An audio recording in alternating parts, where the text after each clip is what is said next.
It looks like you're getting the thumbs up, Michael. Okay. All right. Excellent. Okay. Yeah, I was looking at something else. Sorry. So, all right, great. All right, let's try this again. Mike introducing the meeting, take two. All right. So good evening, everybody from the great state of New Jersey. I'm Michael Rudlick. I'm here in Flemington, New Jersey at my house. Barry Bird, who's one of the co-directors of the Garden State Java Group, is live in Drew University. There he is, in Madison, New Jersey. So it's a university where Barry is a professor. So this is a hybrid approach. We have a lot of folks over at room 106 at the Dorothy Young Center for the Arts. And welcome, folks. Thanks for joining us tonight in person. So without further ado, we got a lot going on. I'm going to do my usual introduction. We have Julia Bettinelli here from JFrog, who's going to talk about some opportunities and a drawing for various things. But before that, I'll get started with my usual introduction. And let's see. There it is. Give me 1 second. All right, so here we are. And so our usual agenda is we always acknowledge all of our sponsors that have helped us out throughout the year. We'll talk about just some new, what's new in the Java world. There are some exciting things happening.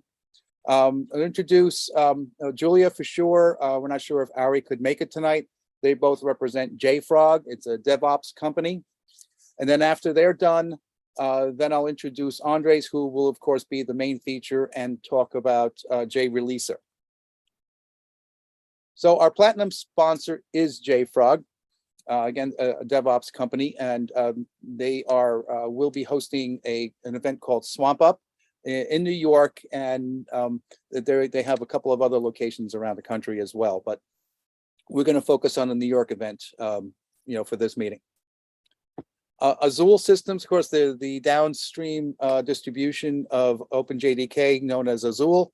I'm sorry, as Azulu, is presented by Azul. They're our silver sponsor.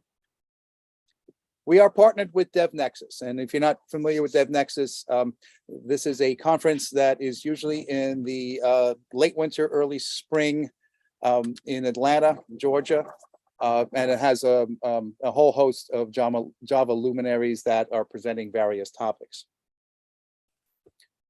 We have our per meeting sponsors, JetBrains, who provides us 1-year licenses to IntelliJ IDEA, and we give away one of those at each meeting. And then the Eclipse Foundation and Jakarta EE, they provide crowdcast hosting for Java user groups. We have used them in the past, and of course, it's still available to us. We've been working with doing the Zoom meetings these last number of months. All right, so what's new? This is what's really cool. Java 19 will be released a week from today. There are 7 new features, and you can see all of them listed right here. 2 are from Project Amber, 2 from Project Loom, and 2 from Project Panama. And the most exciting thing about these is the virtual threads and structured concurrency. They're in incubator and in preview, modes, but so there will be more development on them.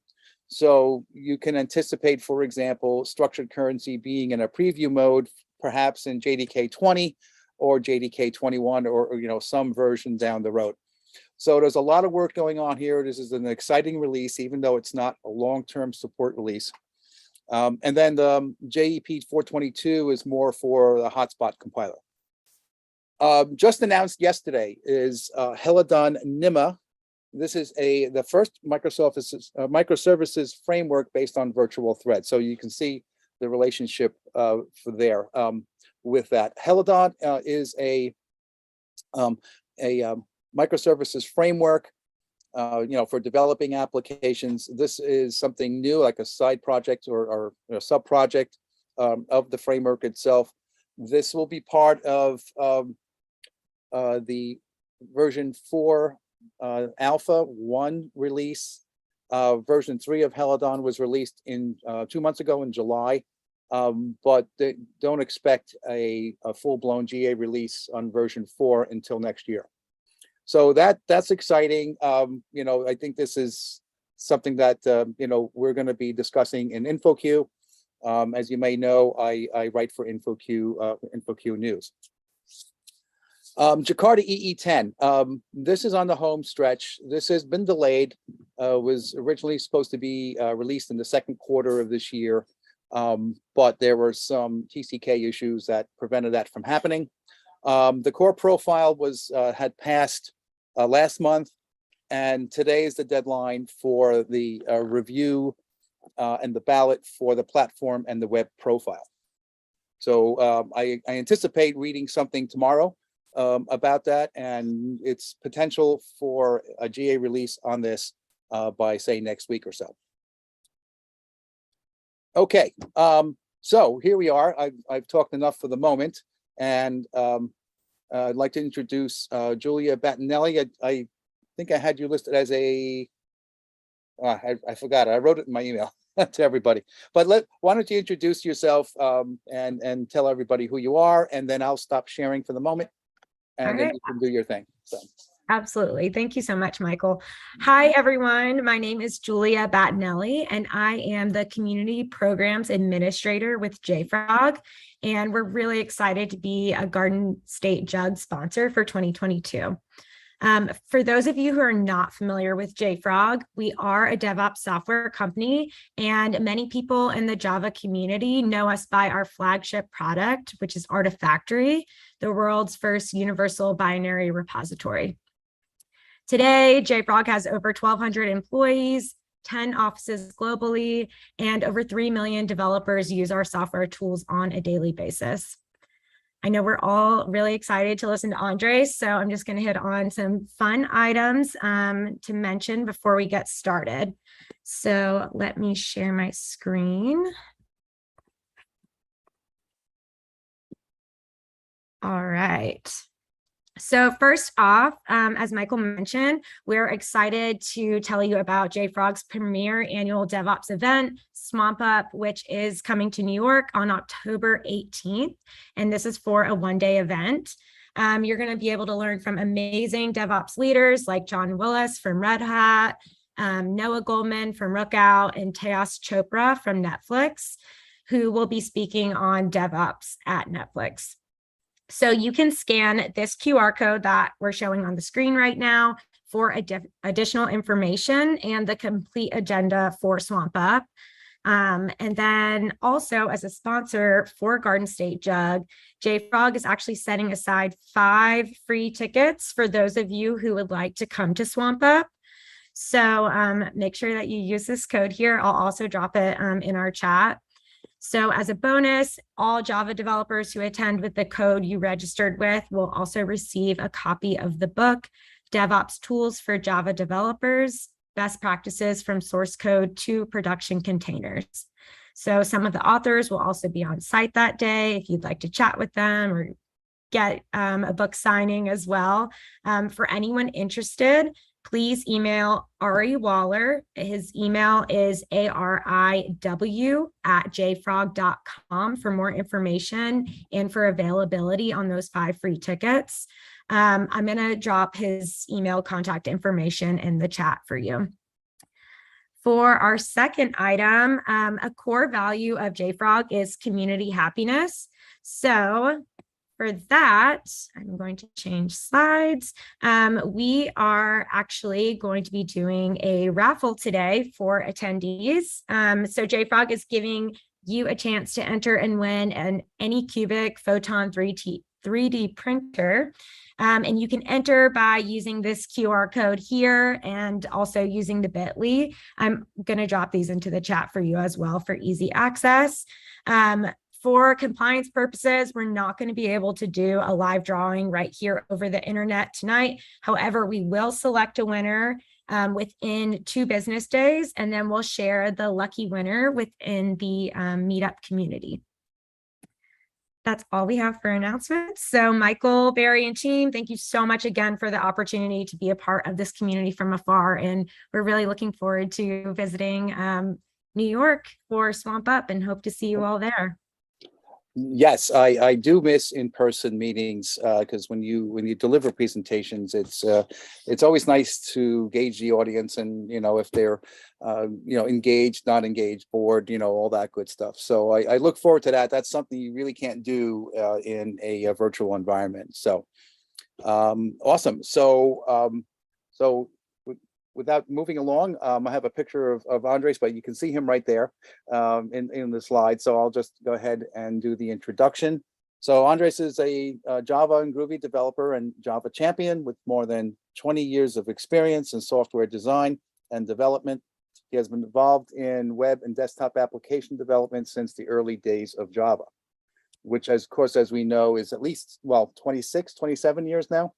So Andres is a true believer in open source and has participated in popular projects like Groovy, Griffon, and DbUnit, as well as starting his own projects. He's the founding member of the Griffon framework, the Hackergarten community event, and the creator of JReleaser, which of course is the topic of tonight's meeting. So Andres, just so you know, Andres is coming to us live from, is it the Netherlands? Switzerland. Okay. Okay. But yes, but nonetheless, it is 12:30, or actually 12:44 a.m. there. So for me personally, I'm an early riser. So we thank you from the bottom of our heart for being up this late and talking to us. So go take it away, Andre. So. Thank you so much, Michael, Julia, and everyone else for joining us today.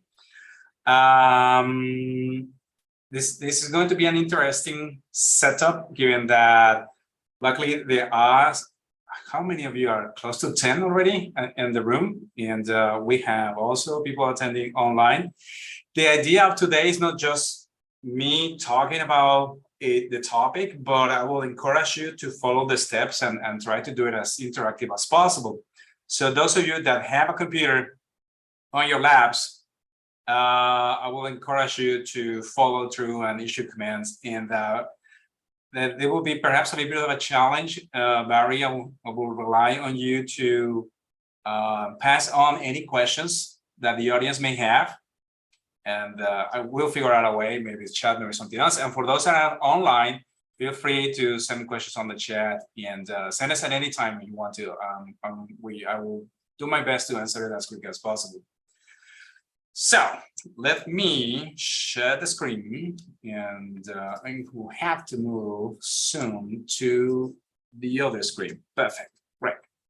Okay, so what we have here, can I move? Yeah, let's move it to the other screen. Here we go, just doing some setup with two monitors. There is a guest that contains a series of instructions for what that we're going to follow today. And but before we get into that, I'm going to paste this into the chat so everyone can see it. Here we go. And then I move these away. Right. So the project of today, it's JReleaser. Now, you may be familiar with Maven and Gradle as build tools. They are the most popular ones in the Java space. Of course, there are more, but Maven and Gradle are the ones that you're going to find pretty much anywhere. Now, these build tools allow you to, well, by the namesake, they allow you to build the project. You can compile source code and transform it into bytecode, and you can package that in jars, and you can put resources on it.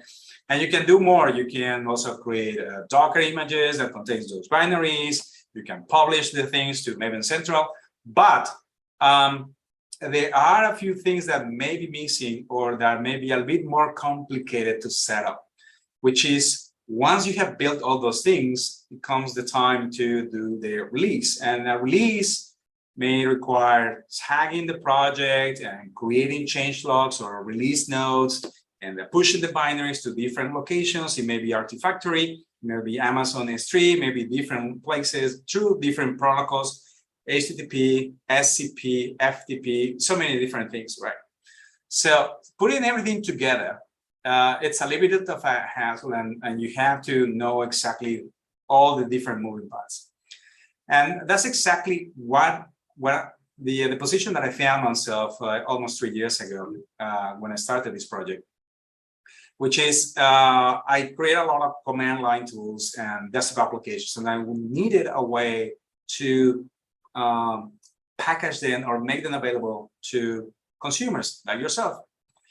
And it wasn't enough for me to simply say, hey, look, there is a Git repository over there, and there may be a build file and some README with some basic instructions, and you have to follow all these little steps in order to get a binary, and boom, then you can use the tool. Well, it will be much easier if you are able to use those standard tools for installing or package managers. So if you're on a Mac, you might prefer to use Homebrew or Mac ports. If you're on Linux, maybe it's Flatpak or Our or App Image. If you're on Windows, Chocolatey, Winged, what have you. So the idea is to make sure that you can package and publish Java projects so that they may be very easy to consume, right? So JReleaser.org, that is the homepage of the project.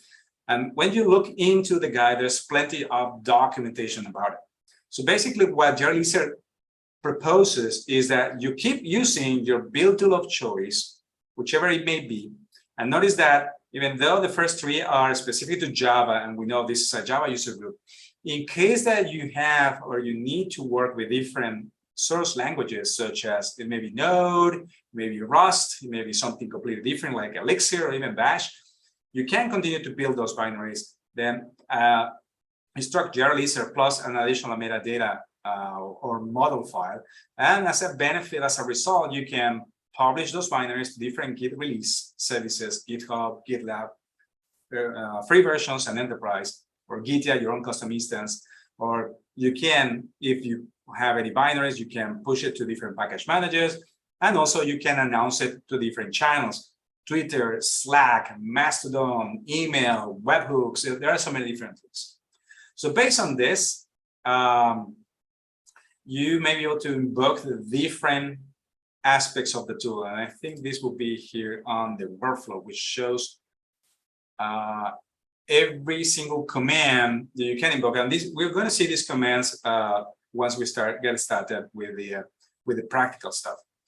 So basically what you want to do is invoke the orange command. This does everything for you. It invokes everything in the blue column, which is the part that creates a release. So create change log or release notes, checksum all input files if there are any, sign input files if there were any, and they can sign it with PGP or 6-source code sign. You can upload to different locations. As I mentioned earlier, Artifactory is one of the targets. And finally, create the Git release on the particular Git service of your choice. So GitHub, GitLab, Gitya. The one in the middle is the one that creates the files required by package managers. The typical case is in the prepare step, say, for example, Docker. This is where the Docker file is created based on templates, and the package is where the container image is created. And finally, the publish step is where it's pushed to a remote registry, and you can push to many registries in the case of Docker. And finally, you can announce to many distribution channels.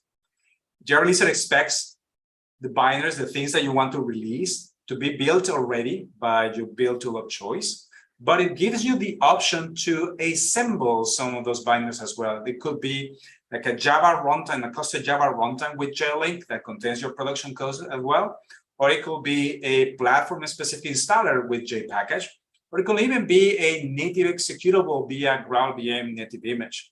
Now, these kind of distributions can be created from the outside, or you can tell JReleaser to do it. Regardless of how it was created, JReleaser can publish and release those bits. Okay, there's more information that you can find on the website. You can search for it. If you want to know how you can configure, just click here on configure, and it does everything that you may be able to see. And specifically, well, pretty much every single beta configuration is presented in 5 different formats, the 5 different formats that we support. So if you prefer to use YAML, this will tell you exactly everything that you need to do in order to configure how to do checksums, or maybe STOML or JSON, or you use the Maven plugin or the Gradle plugin. Whichever way you choose, there are still plenty of options for you to do to perform the task scan. So I'm gonna go into the instructions. I hope that you have had time to get into this particular guest. And so the first thing is figure out a way to install JReleaser. My preferred way is to use SDKman.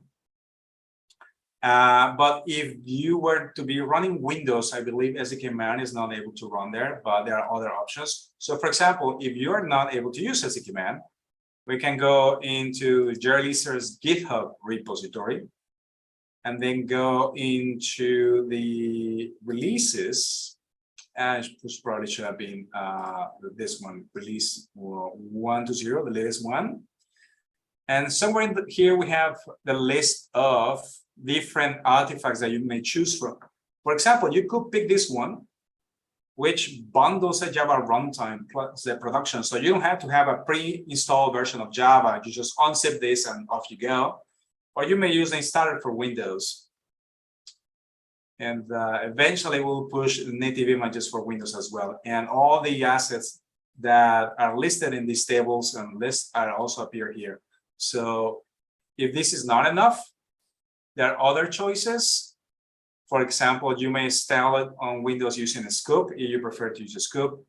Or JBank is another package manager. Or as mentioned earlier in Mac, there's MacPort, so there's Chocolate for Windows, Flatpak for Linux. There are so many different choices. Or worst comes to worst, the most basic option is that you curl this particular single source Java file and then execute it using Java 11 or greater, which will download a given jar that matches the version. You don't pass a version that will get the latest stable. And once you have it, you just simply execute it as a regular Java jar, just like that. So this will be the easiest way for you to get it run. All right. So depending on how you install, you may require a pre-installed version of Java. JReleaser works with Java 8. Or if you decide to go with a bundle version, like the standalone installer, then you don't need to have a pre-installed Java. You can invoke the JReleaser-v command to figure out what version of JReleaser is. The latest one should be 1.0. But for the first example, we also need JReleaser 1.10. Why? Because we made a mistake in the latest version.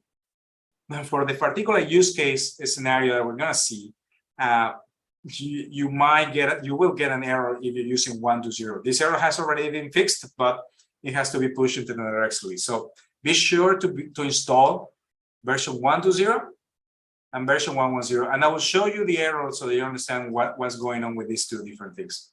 So in my case, I use SDKman, and I can list all the JReleaser versions that I have at my disposal.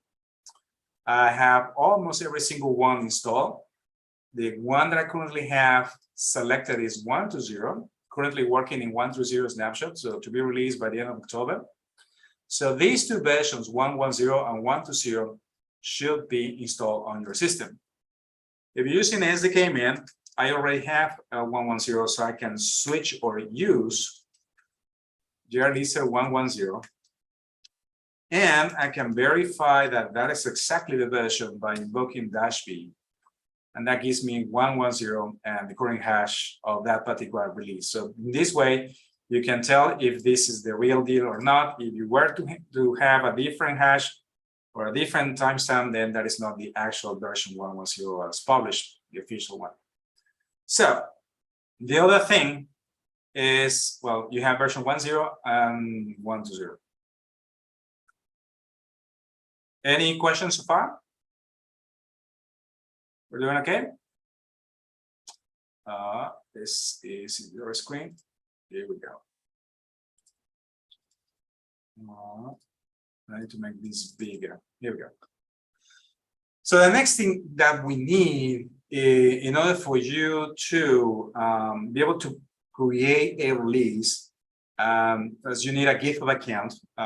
If you have not created a GitHub account, then it's very easy. You just supply an email, I believe, and off you go. If you already have a GitHub account, the next step is creating a personal access token. We're going to use this token to talk to the GitHub API so that we can release. You can create, let's click on that one, and I believe this should tell us, go into, well, you have to have your email verified, and then go into developer settings. Where is this thing? So we go into your account, and then we go into settings, and then somewhere is developer settings right here. And then we create a personal access token. We click on that one. And see, I have a handful of tokens. So the next thing that we're going to do is create a new one. So you say, click here, generate new token. Oh, I have a two-factor authentication, which I completely forgot I had, but it's easy now that I have my phone next to me.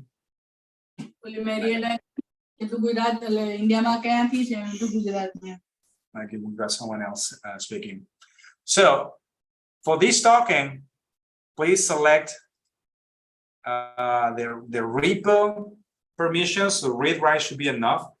And if you want to push also to the discussions, which is a GitHub only feature, you will need to also select this permission to write to a discussion. You may be able to select more things, but for now, these two permissions should be enough. I do have already a token that contains everything that I need.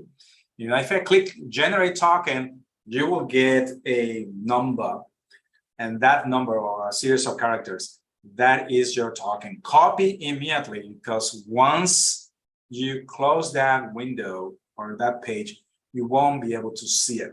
Copy it into a text file, and then what we're going to do is either define an environmental variable that looks like this, JReleaser GitHub token, or you can create a config file. Right now, we're going to use a properties format. There are others, but we're going with the most basic one, which is just a regular Java properties file. And you should put it in your user home .JReleaser. So this will be the location for Linux and Mac, and this will be the location for Windows.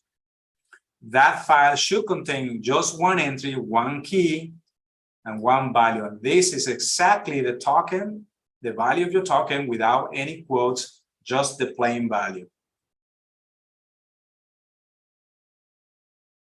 You will be able later to reuse this config file to add more secrets and more settings that you may reuse for other projects. But at the very least, the most basic one that you need to configure at this point is the JReleaser GitHub token. Without this, so Andres, I just wanted to chime in here real quick. I was doing it the hard way. I'm going to have to try your config properties. I would on the command line for my GitHub repository, I'd have to execute the command git remote set-URL origin, and then HTTPS mp-redley01, which is, you know, of course, my GitHub repository, colon, the entire secret token at github.com/ you know, and so on, and then whatever repository I wanted to use. So every 90 days I need to do this, but it's so that is an alternative. But if you set this up right away in your GitHub repo with a config properties file, that's so much the better. Yeah, so I just wanted to mention that. So for anybody else out there. Perfect. Thank you so much, Mike. Yeah, there are so many ways that you can interact with the GitHub API and how you handle your credentials. But in the case of this configuration with JReleaser, we only require the value of the token. So there is no need to do additional configurations with ECP, SSH, or something like that. I hope that this has been enough time for everyone else to follow the instructions.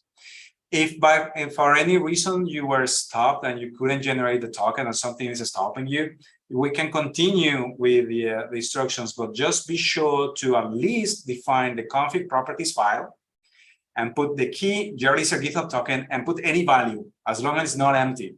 This will allow you to continue, but you won't be able to publish the final release into GitHub, but we'll be able to do more stuff in between. Okay? So, assuming that you have JReleaser 1.10 already installed, and that you have the JReleaser GitHub token, the next thing I want you to do is navigate to this repository, github.com, Almiray app, and fork it.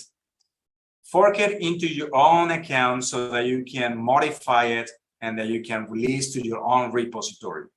If you simply clone this, whenever you attempt to do a release, you will try, JReleaser will try to push it to my repository, and of course, you're not going to have enough permissions to do so.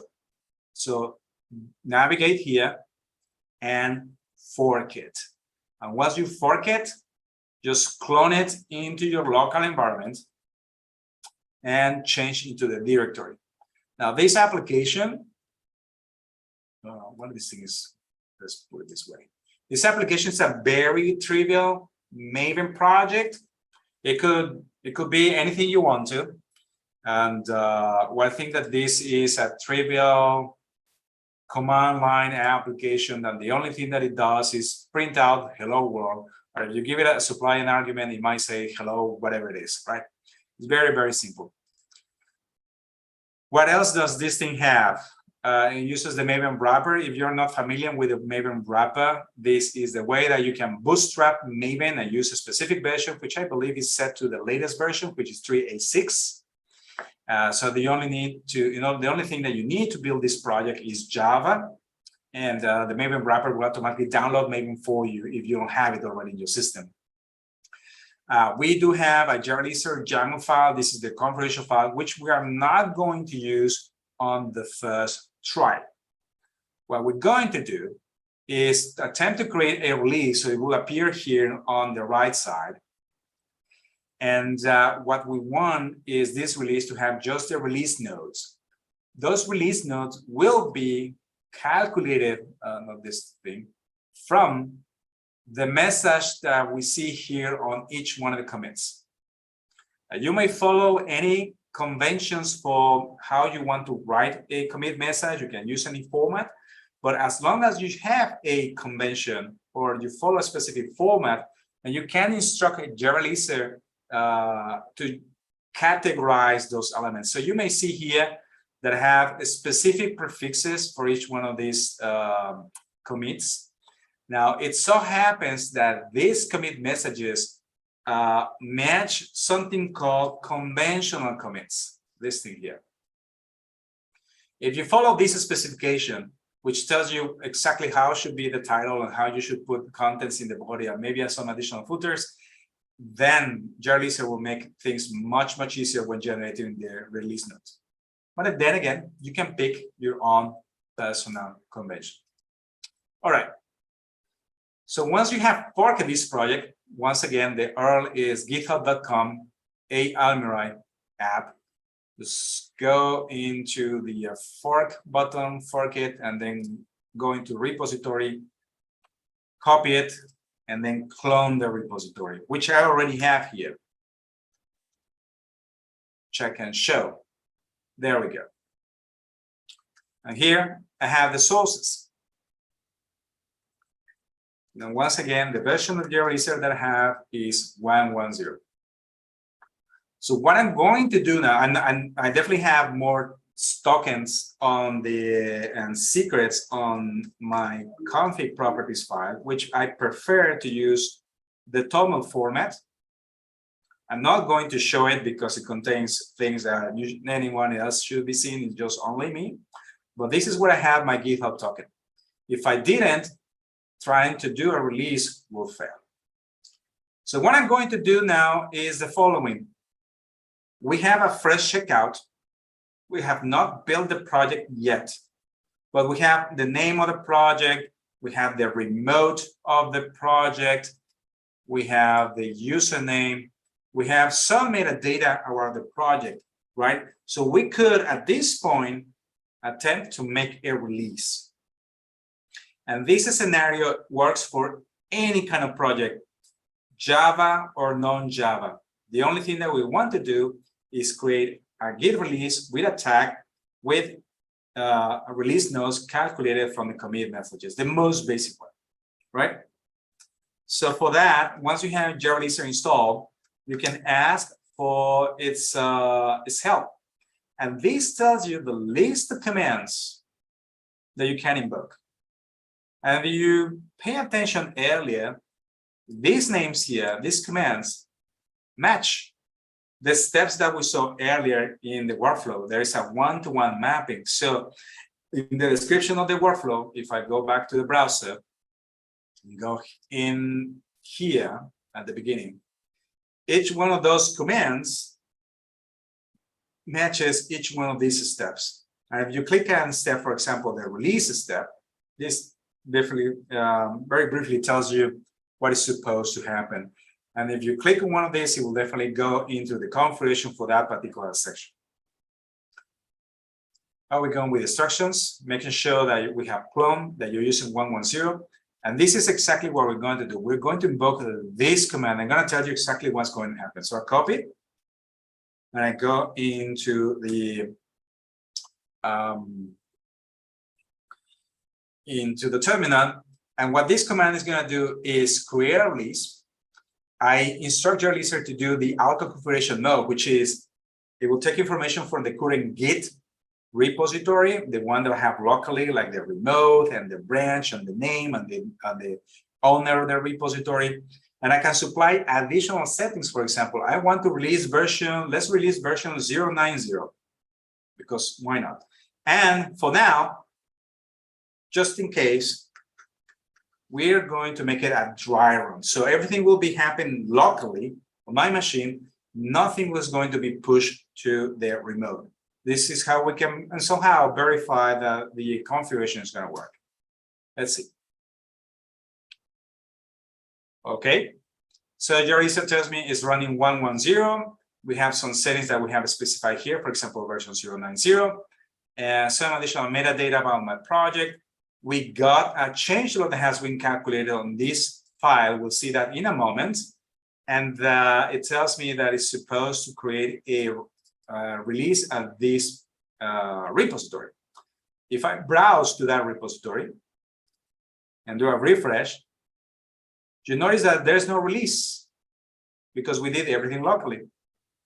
If we look at the contents of this file,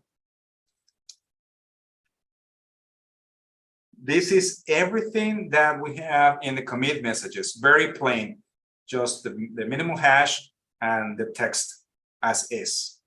Okay, let's do it for real now. Let's create this release on GitHub on the remote. So I just removed the dry run tag or flag, and here we go. If we look further in what is going on here, it says that it tries to calculate checksums, but we don't have any input files. And because also no input files, there is no signing, there's nothing to upload. It creates a release here. And if I navigate to the browser and do a refresh, notice that this time we have a new release here. So we affected the remote. We click on that. And what do we get? You can say we get a very simple changelog. Nothing more. Okay. So once again, this works for any kind of project. Well, we can do a little bit better than this. We can try to format the changelog or add more settings. Let's see. Before I do that, any questions so far?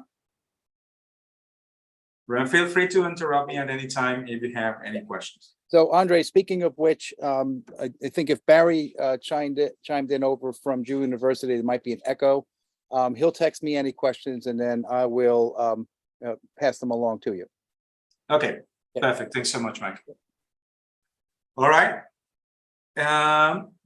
If we look again at the options for the release command, let's do that. So we do JReleaser release-h for help. And this prints out every single option that we have access to. And specifically for the auto config option. So this is the flag on how we turn it on. And we can pass more information. Say if the branch that you're using right now were not to be main, which is the default, you can pass a different value.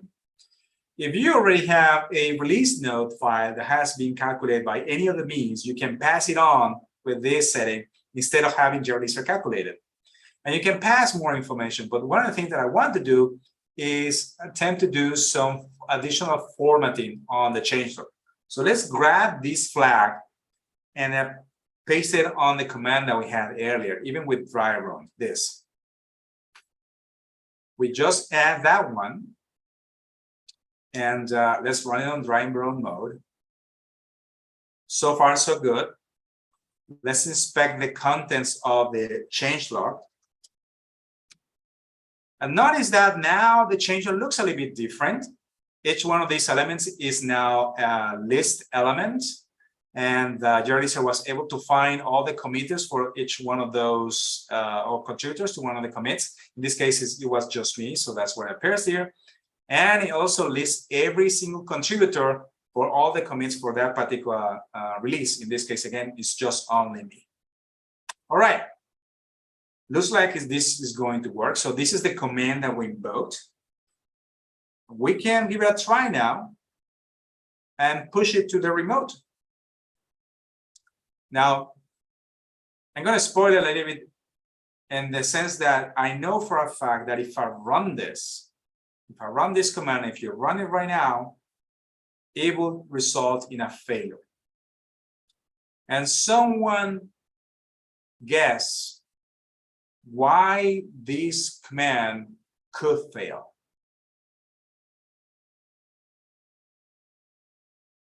The reason is that we already have a release 090. So when I attempt this, I immediately get a failure, and JReleaser tells me that release with that tag already exists. Either you overwrite the release or you tell JReleaser to update. And when it updates, you can change the title, you can change the contents, the changelog or the body of the release. And you can also change or append the additional assets to the release, which we haven't right now. What I'm going to do is overwrite the existing release. That means I have to add one more flag to make this work. Just dash overwrite. And now, when I run this, it should work. There's no failure. Everything is so far. So when I navigate to the browser and do a refresh on the existing release, I get a different changelog. Wow, that's pretty cool. And you can continue adding more settings, more properties to your release to make it work as you want it. Let's try to add some assets. Let me see what the instructions said. Let's build some binaries, which will be running Maven. We have the Maven wrapper. And how do you build Maven project? I hope that you don't say by invoking Maven install, because the only thing that we need to do for this project is actually just build it. There is sadly no build target or build goal or lifecycle phase for Maven, but there is verify, which happens to be the lifecycle phase before install. So this will do everything that we want for this particular project. In the Maven startup for this project, we're going to create compile the classes. There are no test cases. Here's the jar file that gets assembled. And also adds two other standard Maven plugins, the app assembler to create a binary distribution, and the assembly plugin, which is the one that packages that distribution with different formats. We have two formats here, a tar.gz and a zip file. So what we're going to do is release these files as well. Those files are located in this location. Okay.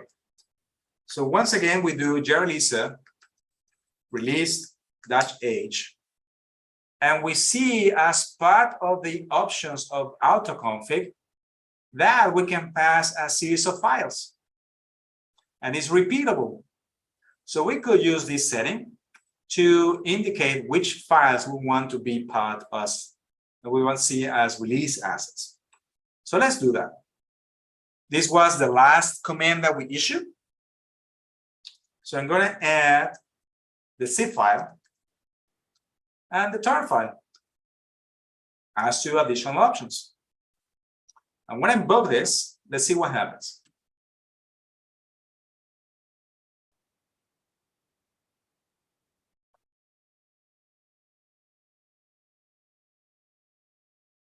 Okay.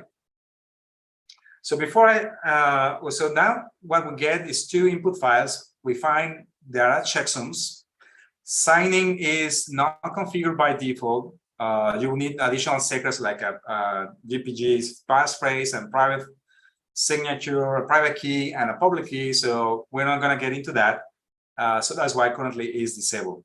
And it has uploaded those assets plus a file that contains all the checksums. There may be additional algorithms that you may invoke. By default is SHA-256, and all of them are grouped together in a single file. But you can also tell JReleaser to update or to upload individual files. So I go into the release and do once again a refresh here. The change log remains unchanged, but notice that now we have assets. Pretty good. So there are two questions. One suggestion for Saleh, what about using Maven package? Maven package will work for this project because app assembler and assembly plugins are bound by default in package. Verify will also work because package is the lifecycle before verify. To what extent are new releases of JReleaser backward incompatible? We try to be, once we have released 1.0.0, we try not to break compatibility by any means until we do it in 2.0.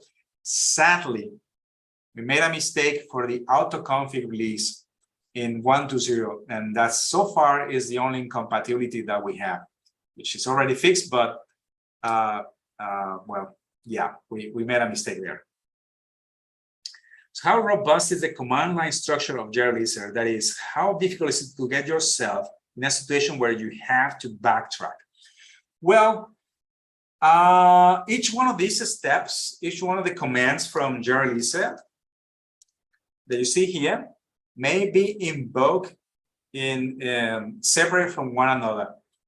And if something were to fail, for example, if you are trying to publish a Docker image, and in my case, I don't have Docker currently running on my machine. The moment that I try to package this thing, of course, it's going to fail with the first thing, which would be creating the container image. And you may run package or publish as many times as you want to until they are finally successful. In the case of packagers, you can also instruct a packager to, even if it fails, that the release continues. So there's a setting like continue on error. Maybe the case that that package manager is not that important, or that you can retry it at any other point in time. Is JReleaser useful for small projects? Is there a size threshold? Behold, JReleaser, it's useful. JReleaser is useful for any kind of project, because one of the things that JReleaser does is that it is decoupled from the build step. You can build anything you want and as complex as you want, and just select the bits that you want to see released. So if it's no artifacts like we have right now, and or in the first case, or if just a handful like the two that we put it, or it's, I don't know, 300 artifacts, JReleaser will still continue to work. Okay, so when we go back here, this is our release. And you are more than encouraged to play around with different options of autoconfig. But you might notice that if we continue to invoke this command, say we have 10 files, or a big project like Mike asked, are we going to supply all the files as entries? And besides, we haven't done anything with package managers, and we have not configured anything with announcements. So quickly, we will see that doing an auto configuration release is going to run out of hand. It's going to be overrun with complexity if we have too many things that we want to release. So the auto config is great to do simple things for projects that have no binaries or just a handful of binaries. But the moment that we want to have more complexity and other release targets, then is when we are going to make use of the configuration model. So this command, we're not going to use it. Let's go back into the instructions where we are here. And now we're going to make use of the release file. Let's look at that. Because we are using an external configuration file, you will see that there's some duplication with the metadata of my project that is already defined on my Maven build file. If you were to choose Gradle, some of that metadata will also be duplicated. The way to reduce that duplication is to use either the Maven plugin file, I mean the Maven plugin, or the Gradle plugin, which goes along with your build tool. But I decided to go with the external configuration file, because this is the way that we can see everything that you may be able to configure. So at the beginning, there's a section about some metadata about your project, such as what is the name, which will also be inferred from the current Git metadata if you don't define it, some description, and additional links. There may be more than the homepage. There's documentation and FAQ and FAQ and issue tracker and whatnot, a list of authors, a license. Please choose an SPDX identifier that makes things much more simpler. Some basic Java settings for the project, when it was started, and the type of project that it is. It may be no external type, or maybe web, mobile, desktop, CLI. There are a few other options. Can I enlarge the font a little bit? Yes, of course. Hopefully this will be big enough. On the next section, we got release. And we're definitely going to release to GitHub. We set the override. This will be akin to setting the -- override flag when we do autoconfig.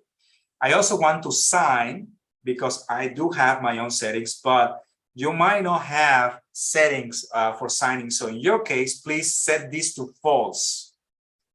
Don't set it to true.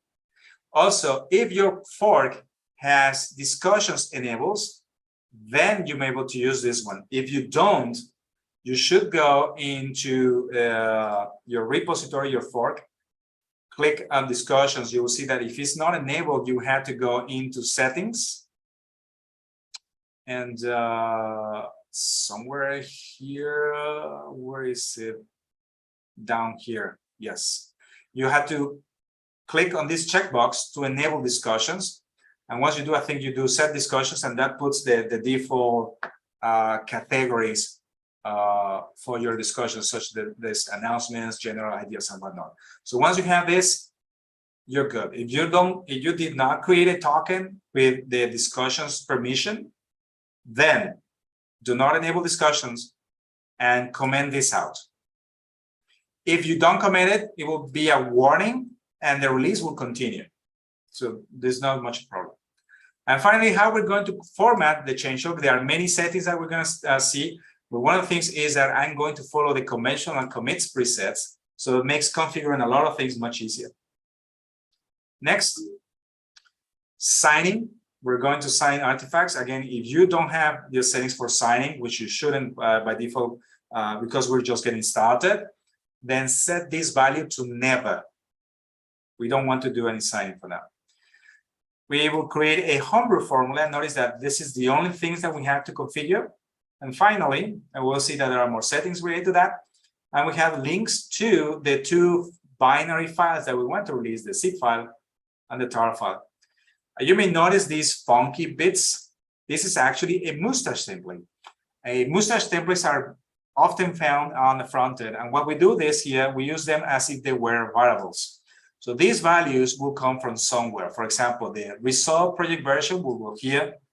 The distribution name, from where this could come from, well, here we have the section distributions, and this is the name. So of course, this is longer than typing app, but if you were to rename this to something else, then this value would be that specific text that you put there.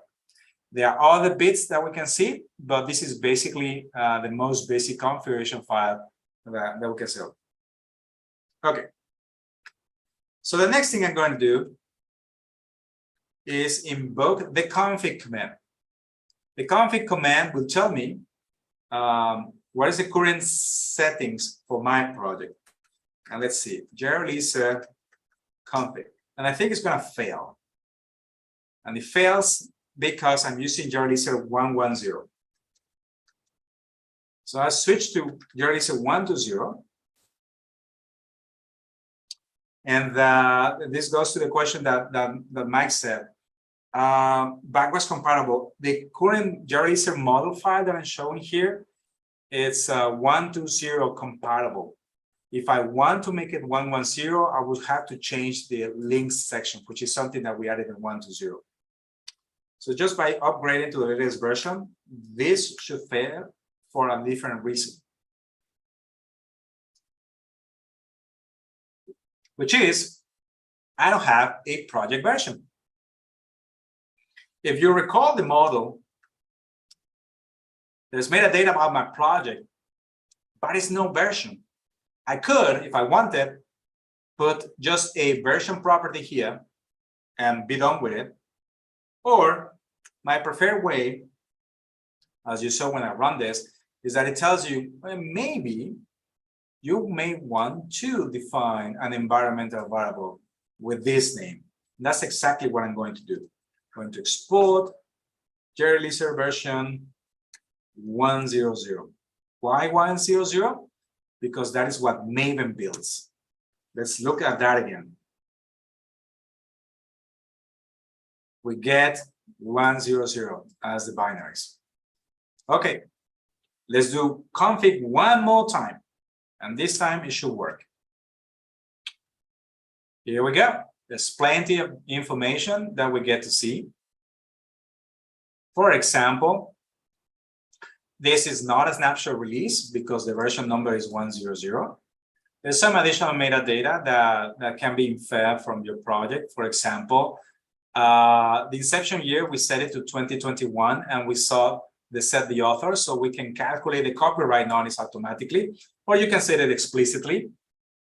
There are a series of additional links that we did not configure, but JReleaser was able to infer, specifically the license, because we chose an SPDX identifier. What else we can find? Because we're releasing to GitHub, we find some information. Notice that the Booleans could be red when it's deactivated, or green when it's active, or false and true. Text is just yellow. Secrets will always be printed like this. This is the GitHub token, which JReleaser will never print it out on the clear. We got numbers in cyan. What else do we have? Oh, here comes a changelog. Notice that, remember that we have only a few settings, but these actually are the rules to format the commits based on labels, based on regexes, based on different things.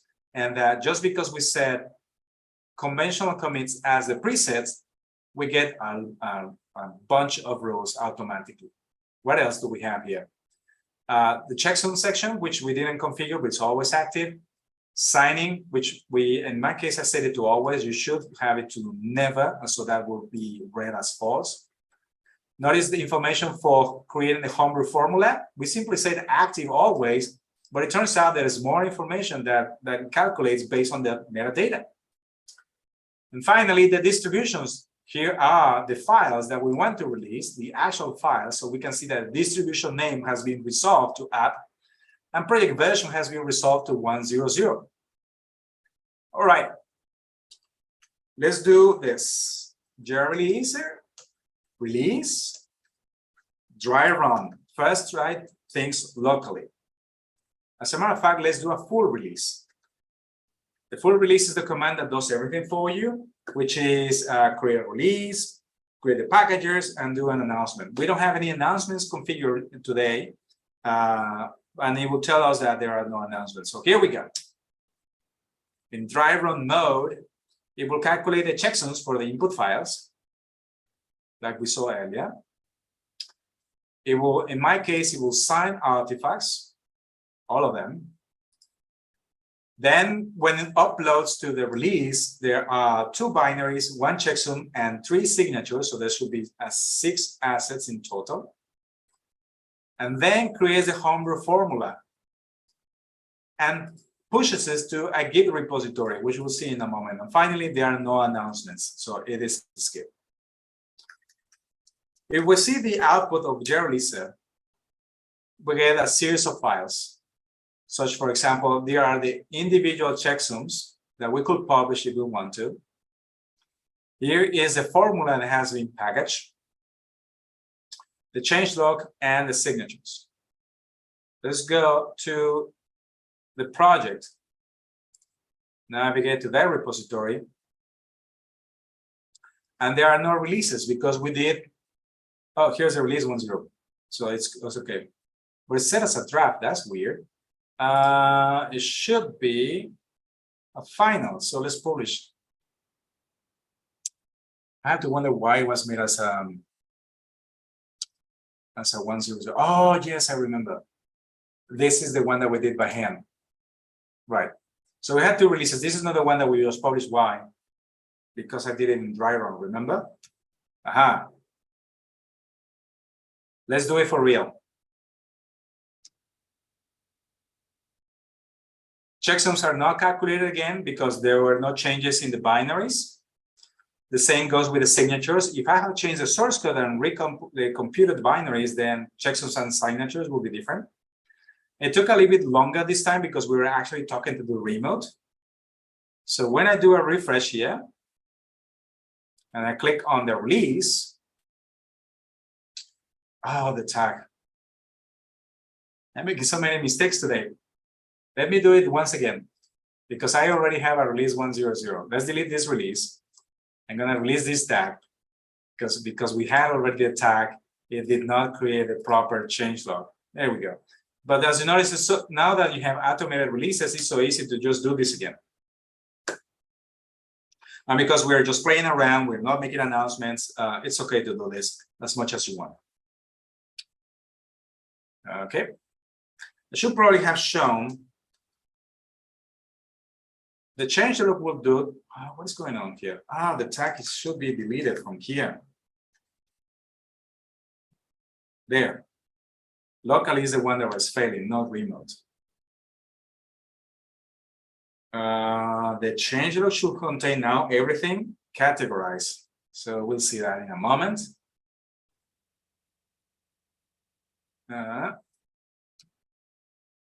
Okay, that's weird. Hold on a second. What am I doing wrong? I'm doing something that it should not be done. Let me do it again. This time I do it properly. Come on. No, I don't have to release this one. Let's delete this one. I don't want it. Don't want it in the remote also. So delete that tag. There we go. Okay. I'm only doing this because I really want to see the changelog. Oh, I need to release also tag 090. That's why. Oh. Because that is the latest tag. And I also releasing from the same hash. That means tag 100 will be here. That's what it's failing. At least to show me all the release nodes that I want. So I made a mistake by setting up locally with that tag. Here we go. Third time is a charm, right?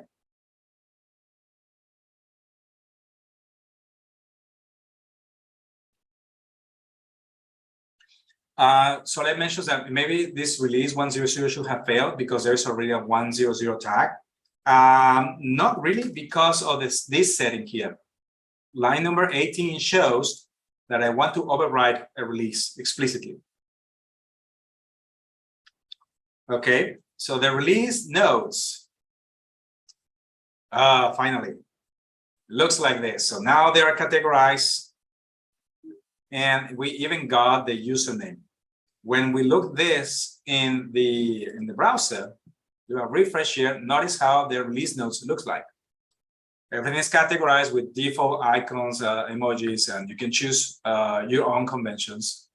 And the text here, they used to say fit, this used to say fix, and this used to say chore, but they have been removed because, well, they already categorized. What's even more, there is a button here that says join discussion. And because I have my token that has permissions to do to push to discussions, it goes directly into the discussions tab in the announcements category, which is the one that I set on the model file. And I get a link to the release notes. And now anyone can just add a reaction or add a comment on that particular release. When I get back to the release, not only do we get the changelog, the release notes, but also we get all the assets. There were 2 binaries and a checksums file and 3 signature files. You can configure to update or upload just artifacts or just the checksums. So it's a combination.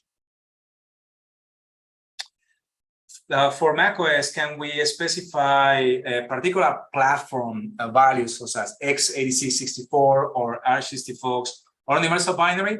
Yes. If I wanted, say that I had a binary that is specific to a particular platform, that's an excellent question. So here's how I would do it. Let's assume, let's gonna make this bigger. Right, like this. Let's assume that this zip file is specific to macOS x86-64. So the way that I will tell that is exactly that. They will a platform, and that will be OS X x86-64.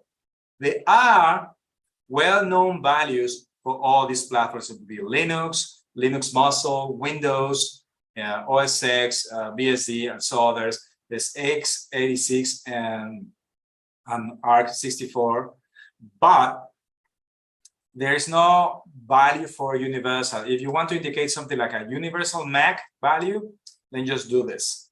Don't give it a specific architecture. And you may or may not, the platform is optional, depending on your own settings. If I showed you the JReleaser, because obviously JReleaser is a CLI tool, it releases itself. So all the releases that you see here are released using JReleaser. Every time that we make a push to the main branch, we push a snapshot release. And every time that we make a final release, it will appear here. So let's look at the JReleaser file. Let's make it bigger. Out of the many settings that we have, this definitely have more stuff. There is, let me see, an assembly of a JLink, custom Java runtime with a name that you can choose anything you want to. And what this thing is going to do is create 8 Java runtimes with my production code. Why do I know it's 8? Because I have 8 different JDKs configured here. And for each one of these JDKs, there will be a custom Java runtime. So there is OS X 86 in ARM, Linux 6 Intel and ARM, Linux Muscle Intel and ARM, and Windows Intel and Windows ARM. Somewhere down here, when we get into the distributions, this is the zip distribution. And we can see there are many different packagers that are configured just because JReleaser exercises almost every single option that is at its disposal. And where we have and tasks, here's another distribution. Tool provider is a single jar distribution. This is JReleaser standalone. This is the one that is coming from JLink. So we don't have any additional artifacts. And this has been assembled using GraalVM. No, these are using JPackage. So we also have platform-specific files. And finally, those created with native package, GraalVM native image, which are also platform-specific. Okay. But we're not done yet, because when we did a full release, we also published a homebrew formula, remember? And that is in this location. Almiray homebrew tab. And we see the formula here. We click on that formula.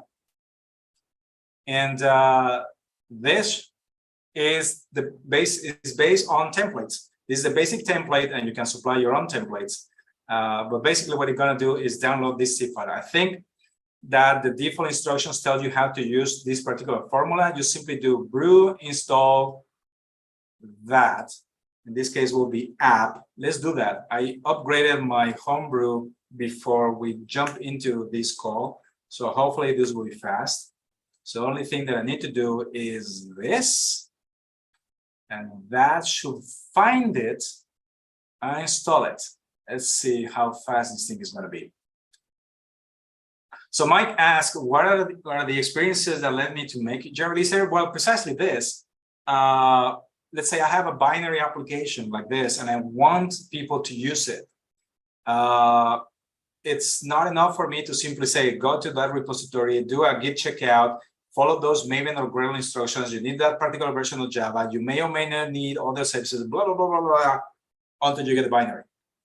Much easier to me to say, oh, you know how to use Homebrew? Well, just one liner, and now you can invoke the app application, just like that. You don't like Homebrew, you like other package manager. Well, if JReleaser supports that package manager, you will also be able to do just with one line, do an install or just download the installer, whatever it is, and it should be able to work just like that. All right. So that takes care of the second scenario. So we're able to, we compile our code, we release the code on a Git release, we create a homebrew formula, and if we have made an announcement, maybe I could probably have done it with Discord, which I have my own settings. We will see something there. Anyway, the last thing is maybe you don't want to use the CLI. Maybe you would like to use a build plugin, a build tool plugin. In this case, the minimum configuration that you can set up with Maven is this one. Just specify which version of the Maven plugin you want to use. So we're going to copy that. And now we open the POM file. And we find we can go at the bottom of it. You can see here the configuration for the app assembler plugin and the assembler plugin. So this is how we create the C files. I'm going to put it at the end here. And this is everything that I need to do. There's no more configuration. Why? Because this plugin is smart enough to read metadata from your POM file.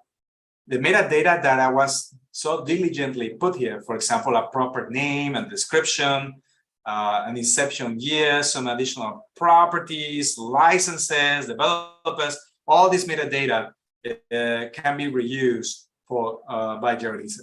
So let's see. Once you have that, the next bit will be to invoke the Maven wrapper and say JReleaser config. And now the Maven plugin, notice that the output is very similar to what we saw before. There is no configuration for the changelog because we're just using the defaults. If you want to configure the changelog, then we'll have to add that information in the plugin. For example, let's say at the very least add the conventional commits presets. That means adding configuration block like this. And then we add the JReleaser block. And we close it. I know if we're using an IDE, this will be a little bit much faster. Then should be release and close. These elements map basically what we saw in the YAML file. So then now it's GitHub. And then there should be changelog. And at the very least, preset, which we set to conventional commits, like this. And if I type it correctly, this should provide the minimum configuration for beautifying the changelog. There we go. The question is, does the Maven plugin does not read the JReleaser YAML file by default? No, it does not. I can set it up, and we can do that in a moment. So,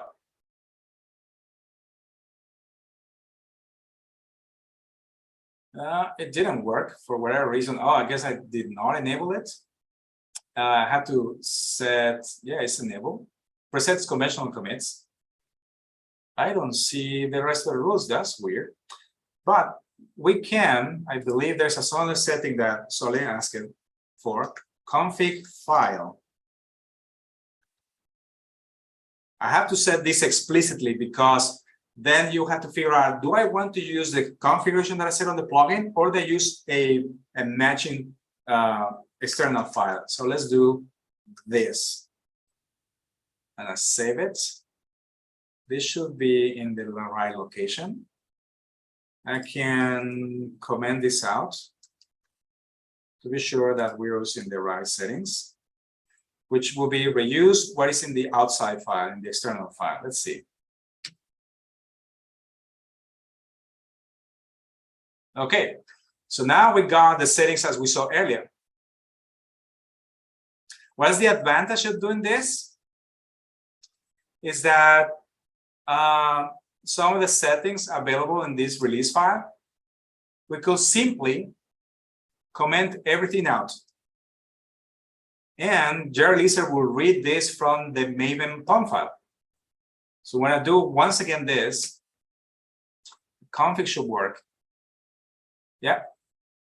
Now, so the settings for the project that we saw earlier here, everything, this information is now coming from the POM file. It's pretty much identical to what we saw on the command line. So once we have this, we can do a release. We can do something like Maven wrapper, JReleaser, help. This will display all the goals that we can invoke, and the names of the goals match the names of the commands that we saw. The same will happen if you were to use the Gradle build tool, the Gradle plugin. The names of the tasks will match the names of the commands and the names of the workflow steps that we saw earlier. So what we want to do is invoke release. Let's do that. Release. One more time. Let's see what happens here. Maven is happily doing his thing, and now JReleaser performs the thing, so checksums, signatures, and everything. We go back here. One more time, we do a refresh, and it's just posted 13 seconds ago. So this was posted via Maven. And we get the same information that we saw earlier. So they ask a question, how soon are we gonna get Winget support? Winget is another popular package manager on Windows platforms. And there is, as I've been told, that Winget currently works up to version 1.3.0 if you have an artifact that is a Windows installer like an MSI or an XE. But starting in version 1.4, they will also allow you to install a zip distribution. I'm waiting for that to be readily available for everyone so that I can continue working with Winget. From Paul, in my previous release process, Mac and Windows using Java Packager, which is now known as that Java Packager is actually, I think was called Java Fix Packager in the Java 8 to 10. It was renewed 11, added back in JDK 14 as preview, and as a final thing in JDK 16 and onwards. Creating an exe required a dependency on Ino setup. What are the dependencies for JReleaser to produce exe files? I cannot find anything in the JReleaser docs. Well, they're actually the same, because if you're using JReleaser to create installers, or in this case, assemble, and that's, I want to refer to the workflow here to assemble. If you want to assemble a distribution of type native package, we will rename to native installer in the next release. This actually turns out that it calls underneath, under the covers, a J package. So if you want to build a Windows installer with J package, you still require Wix and Ino setup.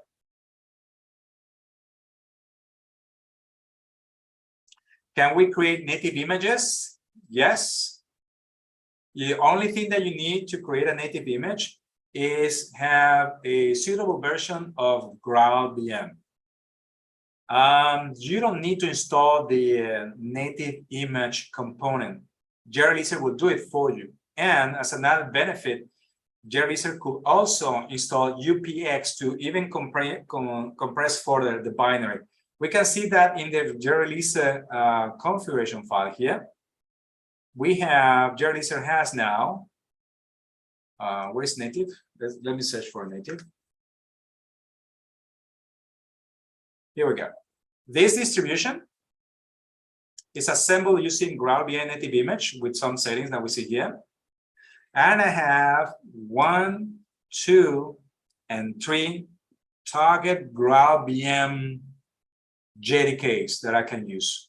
And these 3 JDKs will be used in their respective nodes, Linux, Windows, and Mac, in order to create an executable for that particular matching platform. You definitely will have to, well, if you're building this on GitHub Actions, you will have to set up your workflow in such a way that it runs on each particular platform, and then you collect the results and then continue the release. And again, doing that is kind of like part of the build process, not necessarily part of the release, independent of how all those binaries get built or assembled. JReleaser may continue and perform a release. If you want to know more about this particular setting, JReleaser has, as part of its workflows, here's a step to generate the native images. Let's see, this runs on 3 nodes, Linux, Windows, and Mac. Setups at some point GraalVM, I think. The reason why setups GraalVM is so that the Windows setup, the Windows compiler is set up correctly, I believe. Somewhere is, let's see.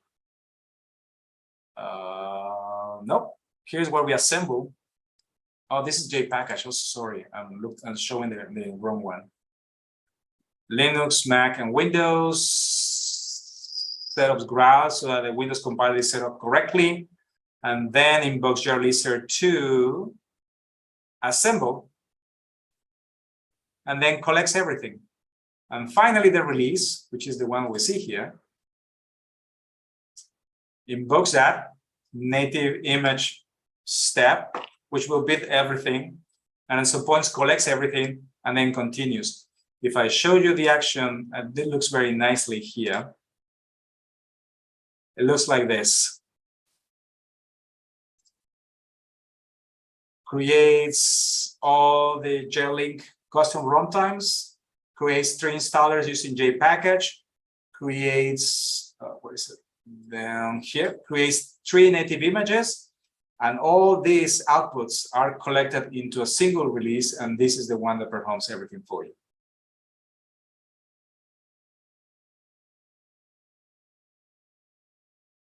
Okay, yeah.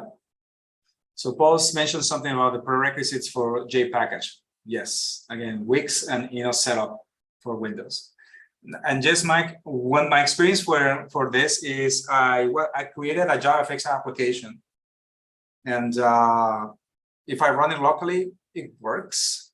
But if I want people to use it, they need a particular version of Java and a particular version of JavaFX. And it would have been much easier for me to simply say, hey, do homebrew install that particular application, and off you go. It can be supplied as a native application with as a cask on homebrew. It could even be a GraalVM native image with JavaFX in tow. But I didn't have the means to make it happen. I only have a big little build which did not contain all the bits in order to provide the files for the package managers and do follow every single requirement for all those package managers. That's exactly what led me to create this project called JReleaser, which it's been going on for 2 years now, since the first commit started. Oh yeah, it's almost 2 years now, November 28th. And well, it has helped me with my projects, but it also has helped other people. So let me show you a list of users who's using it right now that I know of. I did mention SDK man, right? An SDK man is built, it's a combination of Bash and Rust. And SDK man uses JReleaser for its releases. There is a command line tool for Quarkus, and they use the JReleaser for publishing Quarkus CLI to Homebrew, Snapcraft, and Chocolate, if I'm not mistaken.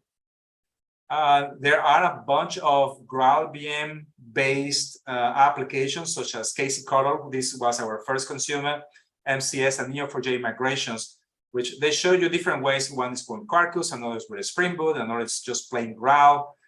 This is a JavaFX application. JBank itself, JBank is an inspiration of how they did their releases, and JReleaser uses both GoReleaser, which is a project that exists in the Go community, which I used for my Go code. And this is the thing that was missing in Java. And JBank, I think it's JBank Dev, this one, is a command line tool. Think JShell, but with steroids, so that you have self-contained dependencies. If you're using JShell, give a look at JBank. It's way much better than that.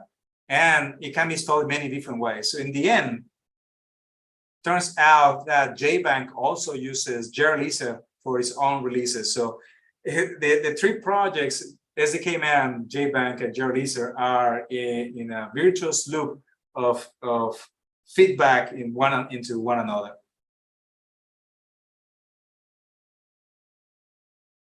All right. And there are other projects coming online. The Maven daemon has already merged a contribution to use JReleaser. They're still waiting for what is it? Is the Apache Server Foundation has to vet every single third-party action that is used in GitHub action in this case. So the setup Graal GitHub action has to be green-lighted before they can continue. By the way, I also think that I failed to mention is that obviously I don't think everything locally, but if you want, you can do the releases on CI. We have guides for 16 different options, and we have explicit support for GitHub actions. So you just go into your GitHub workflow and just run the release action. This will expect an external file, JReleaser YAML toml or JSON, and pass in as many secrets or parameters that you need. And that's it. So what else is there to go with this workshop? So we covered the 3 use case scenarios. Release any kind of project without binaries. Then add more configuration and reuse to the project, which may or may not have binaries, because in this case, we're now using the model, the external file. And finally, we can also use JReleaser as part of the build tool. In this case, I showcased Maven. And thanks to Soleil's contribution, we could either configure things explicitly using the Maven DSL or instruct Maven to read the external file.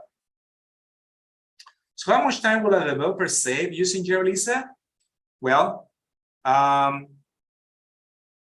the easiest way to release a project, as we saw in this case for this one here, creating a release here, the only thing that we needed was a GitHub token. And we can use an auto-config release, and you get the most basic settings. And this will get you out the door very quickly, which is, I just want to have a tag, a release, and release notes. You could append files, as we saw with that - file, and that will give you just a handful of assets like this ones. And then if you need more configuration, then you supply an external model file, and then your imagination is the limit. It used to take me personally, of course, I'm biased because I create this, but it took me a long time to create the release notes as I wanted, and create the release. And so when I was making mistakes, creating a new release was just one command line invocation until I got it right. And this changelog, these release notes, can be calculated in many different ways. You can supply an external file. You can even, there is a feature in GitHub that calculates the release based on issues and pull requests. And this is kind of like a native way for GitHub. JReleaser can rely on that one as well. Another thing that is coming in the future is that if for any issue that belongs to the release, JReleaser will add a milestone that matches, will add a release label, and will also post a new comment on that release, on that bug, telling you whoever reported that there is something else. Now, there's one more thing that it's super important that I didn't show, or I kind of mentioned earlier, is that the same release configuration file, or almost the same configuration file, can be reused for GitLab. I have the same project here. I think, yeah, I need to sign in, so I don't need to, yeah, just remember that. No secrets. Here's the same application, same as we saw before, same Maven. The only difference that we see here, I'm gonna make it bigger, is that I'm going to release to GitLab instead of GitHub. And I don't have any discussions. This is a long way to configure how I would like to see the release, the changelog, instead of using the conventional commits preset. But everything else is the same. And I do have the same application on Codeberg, which happens to host is a Git instance, same project, same POM file, and the configuration here now says Codeberg instead of GitLab. So if for whatever reason you need to switch from one release, from one Git service to another, or you don't want to use GitLab, or you want to use Git, or you want to use GitHub, then we have you covered. So Soleil mentions that JReleaser saved him a lot of time because he did not have to learn the Twitter API. JReleaser uses a library called Twitter4j to send tweets. He needn't have to learn the template for Chocolate. The default template is good enough. But if you want to micromanage, then you can certainly supply your own template. And as such, the other things can also work in that way. All right. So I don't know if there are any other questions. We covered all the scenarios. And I could certainly keep talking and talking and talking. Yes, Scene Builder uses JReleaser. And let's have a look at that. GitHub, Gluon. Scene Builder is a JavaFX application. And there is, I believe, is configured using, is there a file inside app? No, I did this configuration. So inside the POM file, we use the Maven JReleaser config plugin. So it's just regular JavaFX dependencies, blah, blah. And here we go. Still using an old version. So here's a JReleaser Maven plugin, which pushes artifacts to Amazon S3 as far as its upload feature. Here's the release configuration for formatting the changelog. What else do we see here? Here's the upload settings for Amazon S3. We relies on secrets for the token and X and all that. And here's a distribution for the seal builder, which packages for these are currently deactivated. But if activated, it will package for Homebrew, Chocolatey, MacPorts, and Snapcraft. And it has a bunch of artifacts which are created using JPackage. I believe they assemble the J packages using external J package, not assembled with a JReleaser. There's a single jar and additional files that we would like to release, such that when we create a release like this, you get a changelog and the assets eventually come here. And the trick for this build is in the workflows, which you can inspect with further detail here. The one that does the release, the one that performs early access, so they also push early access on every push to main, also snapshots. And these sub workflows or reusable workflows are the ones that perform the build for Linux, Mac, and Windows. So let's look quickly into Mac. And what they do is they invoke Maven to build a thing and then invoke an external shell script. That's the one that actually runs JPackage. Well, for whatever reason, they decided to continue using this way instead of using the assembled JReleaser. But it also shows that JReleaser is flexible. You don't have to use everything from JReleaser. You can continue to use what you have and enhance your existing release process with the features that JReleaser provides.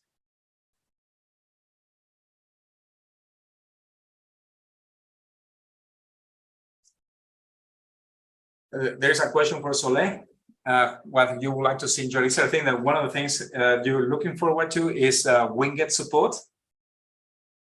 And but if there's anything else, well, there is an easy way to tell, which would be go into JReleaser, the Git repository, and either start a discussion on a particular feature, like an idea here, or ask a question, or go into issues and request a new feature. Just click on Get Started, and we get the discussion going on.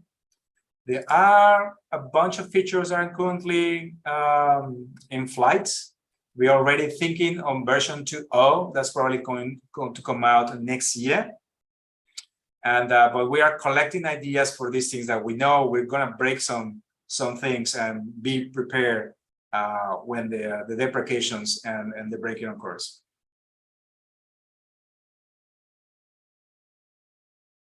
In the meantime, I hope that no other binary breakages as it happened in 1.2.0 will occur.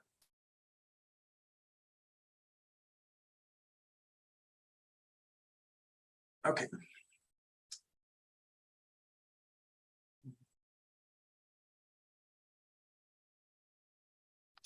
I do have experience with going back into the scene builder, JavaFX application that is built with Gradle.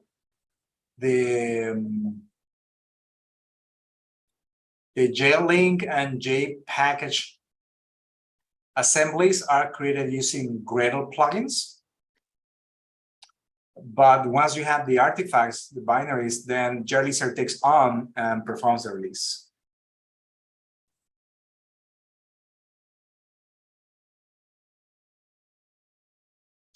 There are many ways that you can trigger a release. I'm doing things by hand, but depending on your CI setup, you can set it up so with an event. I think Soleil has it that you can set up the workflow triggers to be anything you want to. You could trigger whenever a tag is created. So you manually push the tag, or you use the Maven release project plugin to create a tag and a release to Maven. And once the tag is created, then the rest of the release that JReleaser performs will continue.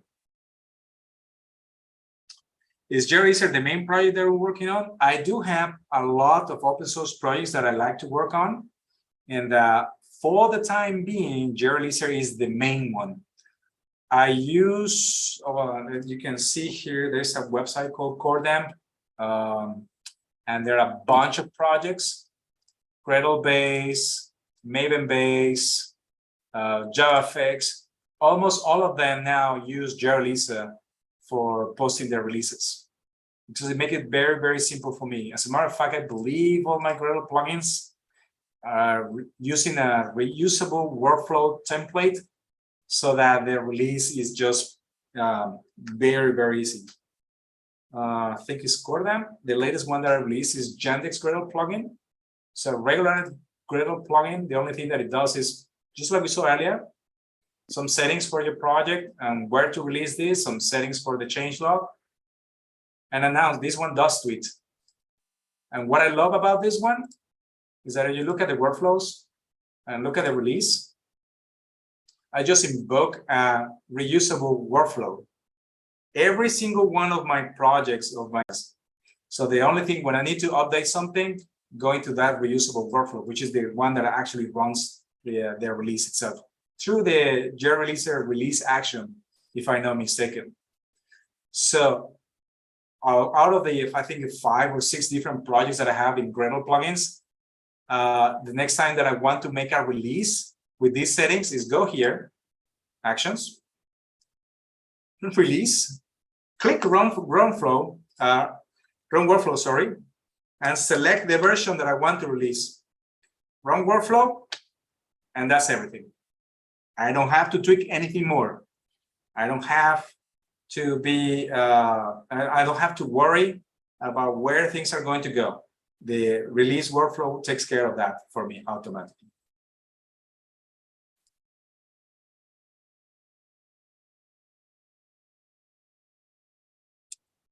Okay. I don't know if there are any other questions.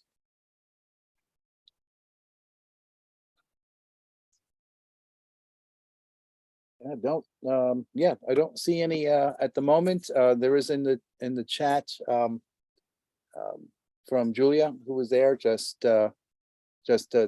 providing the links again for the 5 free Swamp Up New York City tickets, and also the 3D printer raffle. Andre says was awesome. I had a chance to follow along a little bit. I got as far as the full release, and then checking things out. So I'll have to carve out some time and finish up on the on this exercise. So wow, that was amazing. You know, so you know, thank you for that, and thank you for the students with all the great questions. I was the one typing those in the chat, and Barry and I forgot if you answered that one. So, but so you may have actually answered it twice. But in any event, thank you for putting up, you know, with that. So yeah, so what we're going to do is stick around, folks, for a minute. We usually do a raffle for IntelliJ IDEA, which we still plan on doing, but not tonight. In the chat, I put in our info@gsjug.org email address. If you send us an email, get some sleep. Yes, it's after 2 a.m. by you, right? So yes. yeah. But anyway, yeah, so if you send us an email, we will definitely run our random generator application. So we'll collect you know, all those emails tomorrow. Also, if you want to be added to the distribution list, I'm more than happy to do that. If you can just make a quick note on that. And so with that, we'll finish up. Make sure I'm in the right screen, and then I'll share. Just a couple of other announcements. Real quick. Just appreciate your time, you know, everybody in Madison. Let's resume the slideshow. Okay, just want to make sure where we are. Okay, there's Andres.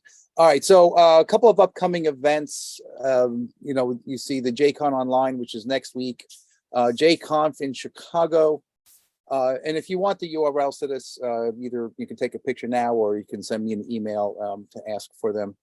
IntelliJ IDEA Conference is at the end of this month. That's a virtual event.